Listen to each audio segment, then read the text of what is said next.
In North America, there are two all-white goose species, and sometimes these birds are extremely difficult to tell apart. In fact, they look almost identical with a few subtle differences. Let's take a look at some of these subtle differences so you can be able to ID the snow goose from the Ross's goose.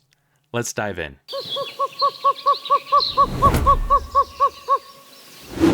As always, we're going to start with the physical differences between the two bird species. On the left, we have the snow goose, and on the right, we have the Ross's goose. First, let's talk about what's similar between these two species. Both adult white morph geese have completely white bodies. They both have pink bills and pink legs and black wingtips. But most importantly, what's different between these two species? Well, we're going to start from the top and work our way down.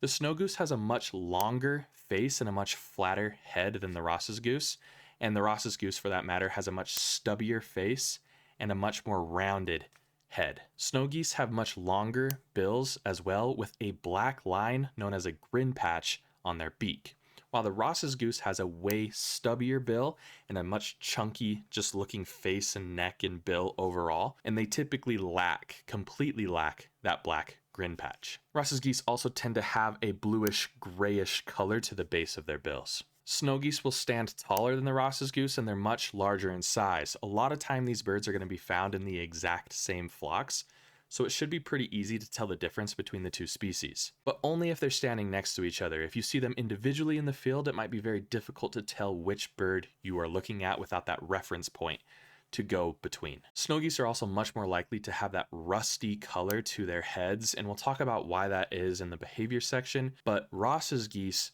typically have pure white bodies without that rusty color near their head. It's not a clear indicator that you're looking at a Ross's goose if it doesn't have that rusty color, but if it does have that rusty color, most likely you're looking at a snow goose. It's also important to note that both species also have something known as a blue morph, which means that a lot of those white feathers on the body actually turn brown, and we'll talk about why that is in a little bit, but essentially just be aware that the snow geese are much more likely to have that blue morph.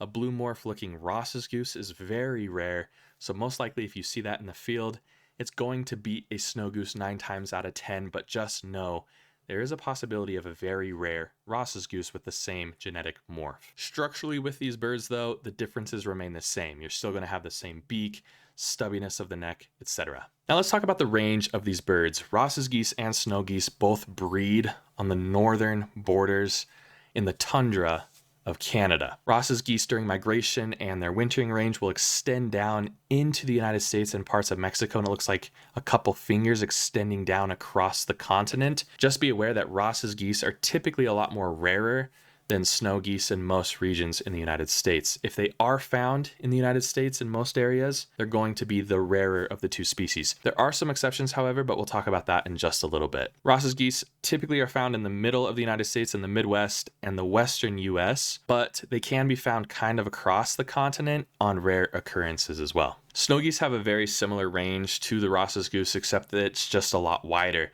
They cover a lot more area in the United States and Canada, and they also extend into Alaska, where the Ross's goose is typically not found at all. Both snow geese and Ross's geese can be differentiated from other goose species like the Canada goose, for example, by a 1-syllable call.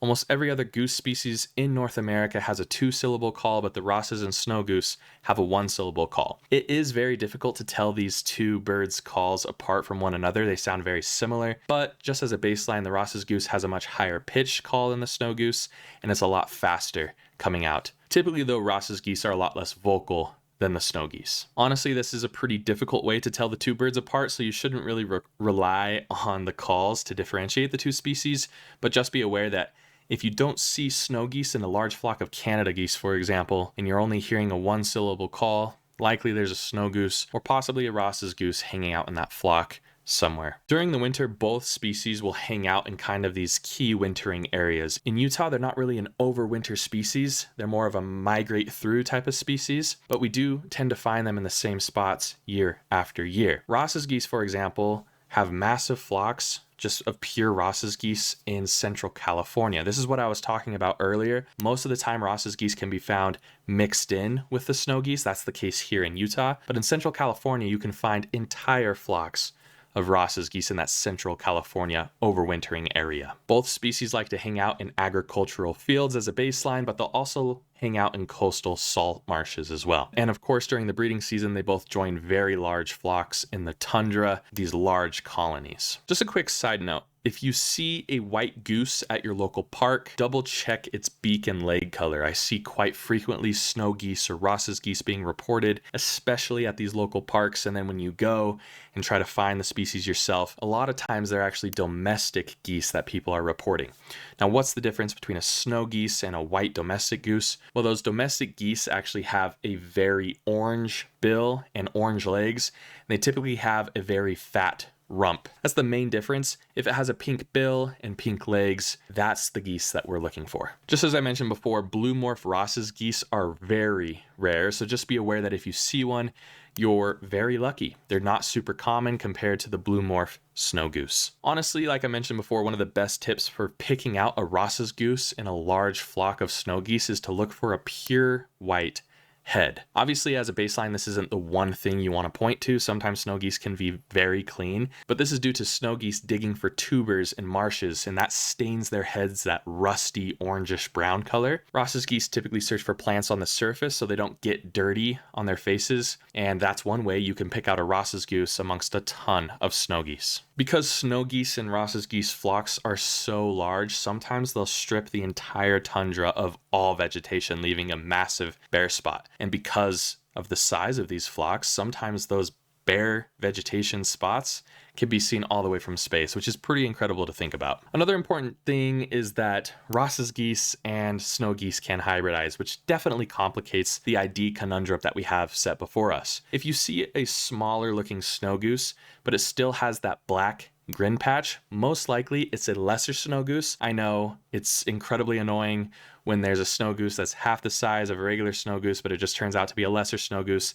It's the same thing with the Canada goose and the lesser Canada goose, but that grin patch either indicates a lesser snow goose or a hybrid. So if it lacks that grin patch and it's small and stubby, there you have your Ross's goose, but in most other cases, that grin patch is going to indicate either a hybrid or a lesser snow goose. These birds can live for a very long time. In fact, the oldest living Ross's goose on record was 22 years and 6 months old when she was finally shot down by a hunter in California in 1993. She was originally banded all the way in Saskatchewan in 1972, which is pretty incredible. Some of you might be wondering what makes a blue morph goose in general. What is the thing that makes some of these geese look radically different than the others? At one point, they were actually considered a completely separate species known as the blue goose, but genetic data has shown us that they actually should be lumped together as the same species. And really what's going on here is one gene controls that dark color, and that dark color is partially dominant over the white color. So if a darker goose mates with a white goose,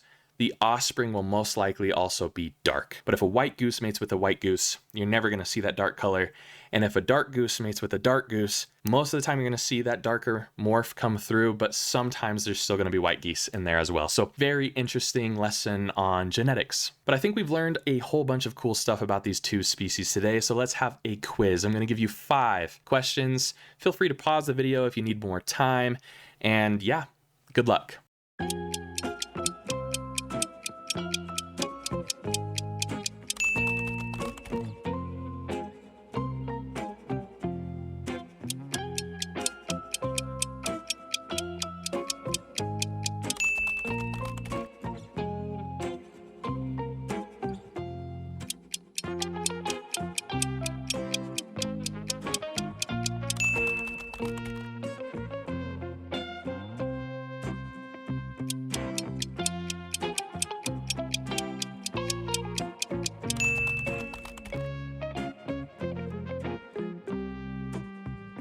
Now you have the foundations needed to identify these two very similar birds. Let me know what tips you use in the comments below, anything that I missed that might help out your fellow viewers here. And as always, make sure you check out Bright-Eyed Birding, where I take you on weekly adventures to find some of these birds in the wild. In fact, we just found snow geese in the video that just happened a week ago, so definitely go check that video out. If you'd like to support this channel or my weekly adventures, check out my merch or the membership program. Links will be in the description below. Thank you so much for joining me. I hope to see you all next time on Bright-Eyed Birding Learn.